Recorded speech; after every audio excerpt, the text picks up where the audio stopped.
Why imperfect? Why is imperfect important? What does that mean when it comes to conservation anyway? Today I'm answering some of your questions, specifically digging into a little bit of the mindset of being and thinking like an imperfect conservationist. Mehgan here, and today is a special edition of the Imperfect Conservationist. We're getting started right now.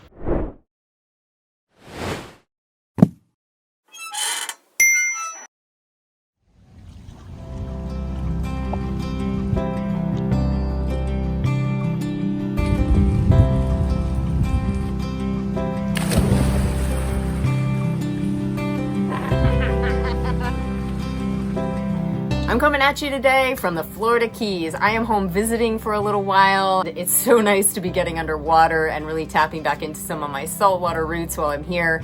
And I've been getting some great questions and comments from all of you, and I really appreciate the support, so please keep those questions and comments coming. One question I've been getting a lot is why imperfect? Like, it's right there smack dab in the middle of the title, The Imperfect Conservationist. Okay, so the word imperfect, a lot of times it can have a negative connotation with it, but for me it's 100% positive, and here's why. The first thing with imperfection is that is reality. That is literally the world all around us. Nothing is perfect. So everything that we see in nature is a product of advantageous imperfections. We look at the concepts of evolution, how that takes place through adaptations and mutations, things changing over time due to the imperfections. That is what makes up the reality around us. When thinking about this, applying it to us humans, being imperfect is part of the human experience. We are imperfect by nature. The other things that come into play with this concept of imperfection and applying this to conservation are really important as well. Embracing our own imperfection allows us to tap into this whole new area of creativity and forward movement. When we allow ourselves to not be perfect, to step forward and try, possibly fail, do our best right now with what we have and the knowledge we have, opens up the door, the path to all of this discovery of solutions. I love the saying that necessity is the mother of invention. Necessity facilitates us embracing our imperfection, because whatever is happening is urgent enough that you have to set your ideas of perfection aside and just move forward and try and find solutions. That idea goes hand in hand with my next point, which is striving for perfection can be absolutely paralyzing. I'm a recovering perfectionist myself. I will hold on to a project or hold on to something I'm writing or whatever it is and never move it forward because it's not perfect. I remember when I was in school, I had this professor for a writing course I was taking, and she said, "A paper is never done, it's just due."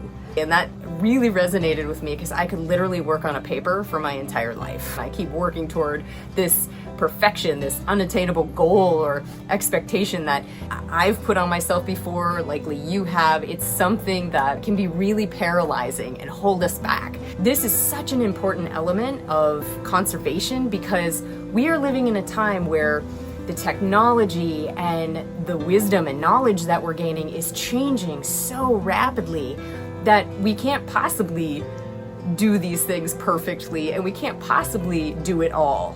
That doesn't apply to conservation because it's not this all or nothing deal.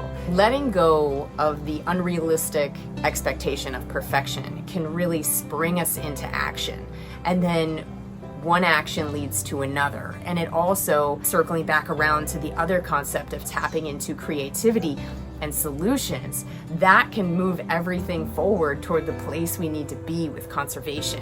And that's what I do here with the Imperfect Conservationist, is taking, the big view of conservation that can be completely overwhelming, and then funneling that through, breaking it down into bite-sized, digestible, achievable conservation action items that fit into busy day-to-day life. That requires us to be okay with the one thing that we can do today. And then maybe once we get that down and it becomes habit and part of our lifestyle, we can add another thing.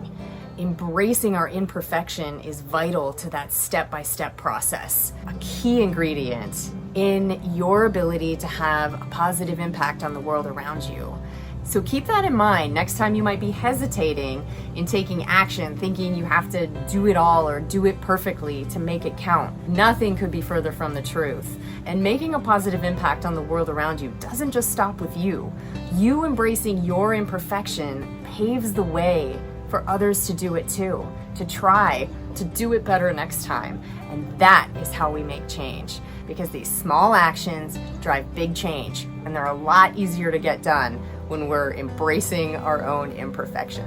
I hope you enjoyed this special edition of the Imperfect Conservationist. Please be sure to subscribe below and tap that bell to be notified when I post more videos. I also want to say thank you for being here and the support. Your likes, subscribes, and shares really count and help me grow this channel. If you know somebody who would be interested in and benefit from my videos here on the Imperfect Conservationist, please share it on your social media channels or DM it to them. I really appreciate the support, and I will see you next time.